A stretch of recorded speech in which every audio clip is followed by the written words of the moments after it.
मैं धीरेन्द्र को आपके ही माध्यम से पूछना चाहता हूं, धीरेन्द्र शास्त्री, आडंबरी धीरेन्द्र शास्त्री, पाखंडी धीरेन्द्र शास्त्री, संविधान विरोधी धीरेन्द्र शास्त्री, इस बात का जवाब दो। मुझे पता नहीं था कि तुम भूमाफिया भी हो। ये 27 साल का जो नौजवान भटक गया है, जो सत्ता के संरक्षण में बेलगाम हो गया है, नक कटा आगी को लगो, ठठरी बांधे, ए अछूत है हमसे दूर हट जाओ, ऐसी भाषा बोलने वाला ये नौजवान लड़का जो है 27 साल का, जो आडंबर और पाखंड फैलाने का काम कर रहा है, इसको तत्काल प्रभाव से न सिर्फ इसकी यात्रा बल्कि इसकी कथाएं भी बैन होना चाहिए और पुतला दहन भी होगा धीरेन्द्र का। और क्यों होगा? क्योंकि धीरेन्द्र को मैं एक संत नहीं मानता। आज एक बहुत गंभीर विषय को लेकर आपके बीच में चर्चा करने के लिए मैं यहाँ पहुँचा हूँ। आप सबको शायद ज्ञात होगा कि बागेश्वर धाम के एक शास्त्री हैं धीरेन्द्र शास्त्री, वो एक यात्रा पहले निकाल चुके थे और फिर से एक यात्रा निकाल रहे हैं, जिसको उन्होंने नाम हिंदू एकता यात्रा का दिया है। सनातन एकता, हिंदू एकता, इस तरह का कुछ दिया है। असल में वो स्पष्ट तौर पे ये कह रहे हैं कि हम हिंदू राष्ट्र बनाने को लेकर ये यात्रा कर रहे हैं। मेरा स्पष्ट इसमें कहना है, दलित पिछड़ा समाज संगठन का भी और हमारे आज़ाद समाज पार्टी भीम आर्मी के सभी साथियों का, कि ये देश धर्मनिरपेक्ष देश है भारत के संविधान के अनुसार। तो इसलिए इस देश को अगर किसी एक धर्म का बनाने की कोई यात्रा करता है तो वो गैर संवैधानिक भी है, और निश्चित रूप से धीरेन्द्र शास्त्री तो फिर इस देश में सांप्रदायिकता फैलाने का प्रयास भी कर रहे हैं। इसलिए हमारे दलित पिछड़ा समाज संगठन ने पिछली 20 तारीख को, आज से लगभग 11 दिन पहले, महामहिम राष्ट्रपति को चिट्ठी लिखी थी, उनको मेल भी किया था और उनसे आग्रह किया था कि इस यात्रा को रोका जाए। उसके बाद उनको मेल किया, उसके बाद फिर 3 दिन 4 दिन पहले फिर से हमने रिमाइंडर किया। तो ये जो हमारे पास प्रेस नोट है, इस प्रेस नोट के साथ वो सारे लेटर भी लगे हैं और वो मेल की कॉपी भी लगी हैं जो हमने राष्ट्रपति जी को भेजी थी। तो आपके माध्यम से मैं 2 बातें स्पष्ट करना चाहता हूँ। एक तो धीरेन्द्र शास्त्री की यात्रा को मैं मानता हूँ, उनके बयान को आप सुनेंगे तो आप खुद मानेंगे कि वो देश में हिंदू मुस्लिम कराना चाहते हैं, सांप्रदायिकता फैलाना चाहते हैं, हिंदुओं को भयभीत करके मुसलमानों के प्रति नफरत करने के लिए मजबूर करना चाहते हैं। ये यात्रा पूरी तरह से सांप्रदायिक है, देश के ताने बाने को, समाज को तोड़ने वाली है। ये मैं आपको स्पष्ट करना चाहता हूं और ये वीडियो भी मेरे पास मौजूद है।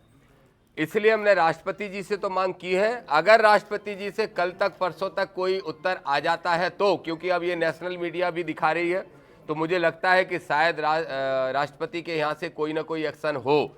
अगर नहीं होता है तो सोमवार को हम लोग कोर्ट जा रहे हैं यात्रा को रुकवाने के लिए। लेकिन दलित पिछड़ा समाज संगठन ने यह भी तय किया है कि 2 तारीख से लेकर 6 तारीख तक पूरे मध्य प्रदेश के दर्जनों जिलों में इस यात्रा के विरोध में धरना, प्रदर्शन, आंदोलन, ज्ञापन होगा और पुतला दहन भी होगा धीरेन्द्र का। और क्यों होगा?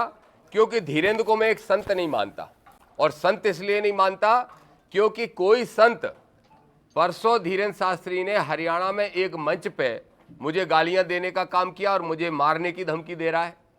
धीरेन्द्र ने उस वीडियो में कहा कि जो श्रीमान मिस्टर फलाना हमारी यात्रा रोकना चाहते हैं, उसको मैं बोलना चाहता हूं, मेरे पास उसका मोबाइल नंबर नहीं है, नहीं तो मैं मोबाइल पे फोन करके ही ठठरी मार देता। मैं खुद बुंदेलखंडी हूं और ठठरी मार देने का मतलब होता है आदमी को मार के जला देना। कोई संत की, नालायक की ऐसी भाषा हो सकती है जैसी बोल रहा है धीरेन्द्र? नक कटा आगी को लगो, ठठरी बांधे, ए अछूत है हमसे दूर हट जाओ, ऐसी भाषा बोलने वाला ये नौजवान लड़का जो है 27 साल का, जो आडंबर और पाखंड फैलाने का काम कर रहा है, इसको तत्काल प्रभाव से न सिर्फ इसकी यात्रा बल्कि इसकी कथाएं भी बैन होना चाहिए, क्योंकि धार्मिक कथाओं के माध्यम से ये उन्माद फैलाने का काम कर रहा है। ये हमारी मांग है। हमारे पास वो वीडियो मैं अभी आपके सामने प्ले करूंगा जिसमें वो मुझे भी गालियां दे रहा है, धमकी भी दे रहा है देख लेने की, कि बेटा छेड़ोगे तो छोड़ेंगे नहीं तुमको, ये भी धमकी दे रहा है। और उसके साथ साथ उस पर FIR हो। हम लोग आज ही तय करेंगे कौन से थाने में हमें FIR करना है। हम उस वीडियो के आधार पर धीरेन्द्र पे FIR कराने भी जाएंगे। इसके साथ साथ एक बात और आपको स्पष्ट तौर पर कहना चाहता हूं कि धीरेन्द्र की यात्रा को लेके साधु संतों में भी असंतोष है। बहुत सारे साधु संत ये मानते हैं कि ये यात्रा सांप्रदायिकता फैलाने का काम करेगी, देश के ताने बाने को, सौहार्द को बिगाड़ने का काम करेगी। मैं चाहता हूं, आपसे आग्रह है कि आप जरूर संतों का ओपिनियन इस विषय में लें।